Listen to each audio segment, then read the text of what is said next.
shunaqa fayzli xonadonga kelganimizda, ko'rayotganingizdek 4 sotuv maydonga ega bo'lgan xonadonimiz umumiy 8 sotuv, kadastrda yaxlit, lekin 4 sotuvga qurilish qilib qo'yilgan. Hozir sizlarga umumiy ma'lumotni berib o'tamiz.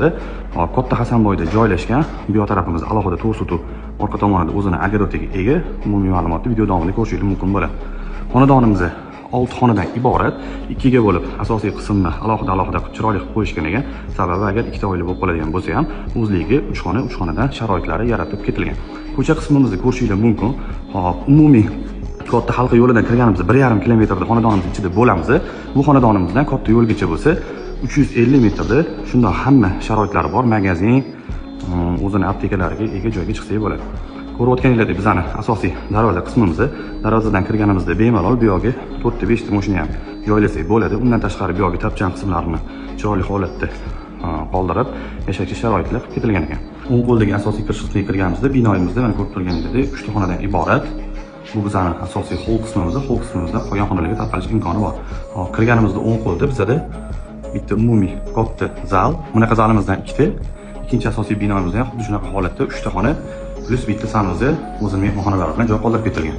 Bu yoqqa kiradigan bo'lsak, o'zini bitta katta mana yaxlit sanuzelni ko'rishimiz mumkin.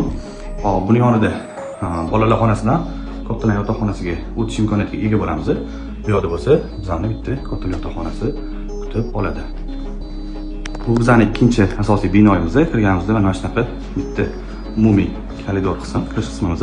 Bu yoqdan kirdik. Kirganimizda o'ng qo'lda bizda bitta umumiy sanuzelimiz bor. O'zini vannaxonalariga ega. Uning yonida bo'lsa bitta umumiy yotoqxonani ko'rishingiz mumkin.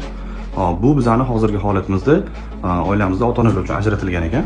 Bu yoqda yana bitta o'zini mana bolalar xonasi qilib ajratsak bo'ladi. Agar ikkita oila bo'ladigan bo'lsa, ikkita oilalikga yaxshi variant yoki ota-ona uchun alohida joy qilib qo'ysanglar bo'ladi. Bu o'zligi uchun bitta zal deb olsak bo'ladi.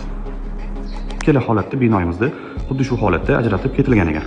Bu yoq qismimizda alohida oshxonani ko'rishingiz mumkin. Bundan tashqari orqa tomonga o'tadigan bo'lsak, orqa tomonimizda bizda yaxlit bitta quruq yer qoldirib ketilgan.